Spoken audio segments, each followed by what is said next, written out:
de lo que usted piensa. Se trata de lo que dice exactamente Platón. ¿Qué quiere decir? Y al pobre Platón me lo mató. Yo leo Platón también, ¿verdad? Me encanta leer las introducciones de Platón, las introducciones del banquete. Cuando lo encuentra uno a Sócrates, se le dice: Sócrates, tenés sandalias. ¿Qué pasa? ¿Dónde vas que no estás descalzo como siempre? No, es que voy a un banquete, por eso me puse sandalias. Quiero decir, ese tipo de cosas, que no son las que uno lee cuando lee Platón, pero que es lo que dice Platón, y lo puso por escrito también para que lo leas. Bueno, entonces, volviendo al tema, dejar que trabajen los conceptos de Kush es hacer algo que muchos colegas filósofos no quieren hacer. Prefieren descalificarlo. Leí en algún colega que Kush es un oscuro metafísico. No sé lo que quiere decir, pero es un insulto.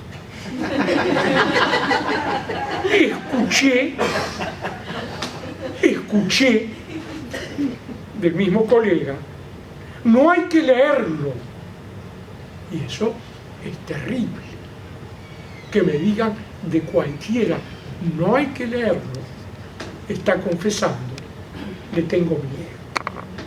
Está confesando: me sacude demasiado. Me obligaría a escribir de vuelta. Y no de nuevo, de vuelta. En la nueva vuelta que voy a dar después de haber leído esto, después de haber escuchado aquello, después de haber sentido el sacudimiento que sintió Sócrates de que su democrática ciudad, Platón, de que su democrática ciudad le condenara injustamente a muerte a su buen maestro. Eso lo pone en movimiento para pensar. Dice: sentí cosas espantosas, le hace decir a Fedón, ¿no? Y tengo que decir cuáles son las cosas espantosas.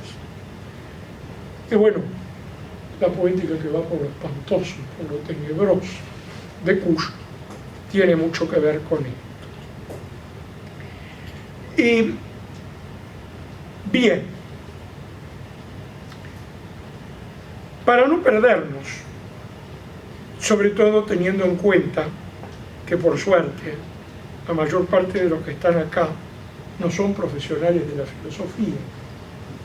Digo por suerte porque entonces tienen oídos abiertos para escuchar y ojos para leer, porque de lo que acabo de decir parecería que hay cierta orden de el mundo filosófico, entre comillas, como puede ser el científico, entre comillas, o el político, entre comillas. Quien tenga oídos para oír, que se los tape. Quien tenga ojos para ver, que se los arranque. En vez de ser al revés, ¿verdad? Escuchemos, abramos los ojos. Y abrir los ojos es ver la realidad que no queremos ver, porque es dura. Y abrir los oídos es querer escuchar la voz del otro, que a lo mejor no dice lo que yo quería. Y me enojo, y me sigo enojando. Me enojé un poquito hoy contigo. ¿Por qué? ¿Qué te pasa? Porque digo, ¿qué? No me entendió, no me quiere oír, está pensando distinto que yo. ¿Cómo es eso? ¿Qué apellido tiene esta mujer? ¿Entiendes? Bueno, para no perdernos, voy a tomar algunos hitos, unos pocos trozos escritos de Kush, a ver si en estos trozos también empezamos a encontrar pedazos del cuerpo destrozado de nuestra América para que resucite también en nosotros.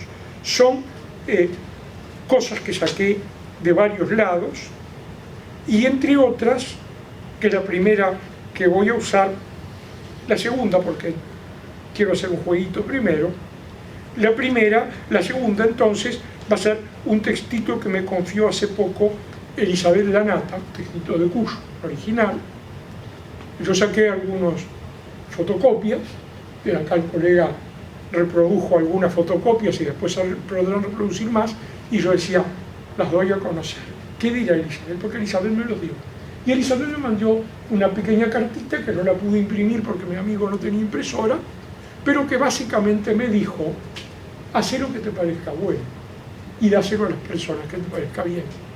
Entonces, como yo los había pensado para trabajar aquí, pues aquí van a estar a disposición. Pero para entrar a este cuento, les había pedido que les distribuyeran, y no sé si les llegó, un cuentito de Marechal. No, tenía que tenerlo para él, no podía. Mala suerte. Me veo obligado. No te enojes. No, me veo obligado a perder unos minutos más y a leerlo. Pero yo este cuentito de Marechal, como me gusta la didáctica, etcétera, lo uso para varias cosas. Por ejemplo, para preguntarme qué es violencia en educación. Lo uso hace poco que lo descubrí, me cayó y digo, lo usé para ver qué es violencia en educación. Lo usé para ver qué es argumentar y razonar en educación. Pero aquí, para usar a Marechal, para Cush, les voy a pedir que lo escuchen entonces, ya que no que lo lean porque no lo tienen, prestando especial atención a las relaciones entre vivir y filosofar que aparecen en un dicho habitual que aparece en este texto y en una reflexión que discute ese dicho y da argumentos en contra, ¿verdad? Relación entre vivir y filosofar, para ver en qué coinciden esas dos posiciones aparentemente opuestas. Un discurso que dice tal cosa y alguien que dice no es tal cosa sino lo contrario porque, y da su razón. Pero entramos al cuento de Marechal, con alguna introducción también de Marechal, que suele usar términos en el segundo o tercer significado del término, sobre todo cuando usa palabras difíciles. Por ejemplo, apólogo. ¿Saben lo que es un apólogo? Un apólogo es una cierta forma literaria, que es una especie de cuento que se caracteriza porque tiene una moraleja aplicable en la práctica. Es una manera difícil de decir cuento. Entonces se llama primer apólogo chino. Se puede traducir primer cuento chino. ¿Ah? Digo, ese tipo de cositas para entender. Ahí viene. Dice, el ministro X, bajo cuya inestable dirección trabajé algún tiempo en el curso de mi aguerrida existencia, oponiéndose una vez a mis opiniones que él consideraba demasiado filosóficas, me dijo, señor, primero vivir y luego filosofar. ¿Está seguro?, le pregunté mirándolo a los ojos. Tan seguro, me respondió él, como que está escrito en lengua latina, primum vivere de inde filosofari. Tras admirarlo en su candidez extrema, le pregunté, ¿a su excelencia le gustan los apólogos chinos? Ciertamente, dado su natural pedagógico, a su excelencia lo extasiaban los apólogos, chinos o no. Visto lo cual, le referí el siguiente. El maestro Chuang tenía un discípulo llamado Tse-Yu, el cual, sin abandonar sus estudios filosóficos, trabajaba como tenedor de libros en una manufactura de porcelanas. Una vez Tse-Yu le dijo a Chuang, maestro, has de saber que mi patrón acaba de reprocharme, no sin acritud, las horas que pierdo, según él, en abstracciones filosóficas, y me ha dicho una sentencia que ha turbado mi entendimiento. ¿Qué sentencia?, le preguntó Chuang. Que primero es vivir y luego filosofar, contestó Tse-Yu con aire devoto. ¿Qué te parece, maestro? Sin decir una sola palabra, el maestro Chuang le dio a Tse-Yu en la mejilla derecha un bofetón enérgico y a la vez desapasionado, tras lo cual tomó una regadera y se fue a regar un duraznero suyo que a la sazón estaba lleno de flores primaverales.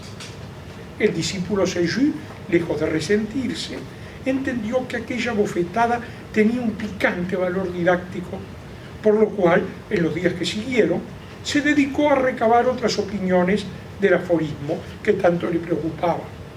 Resolvió prescindir de los comerciantes y manufactureros, gentes de un pragmatismo tan visible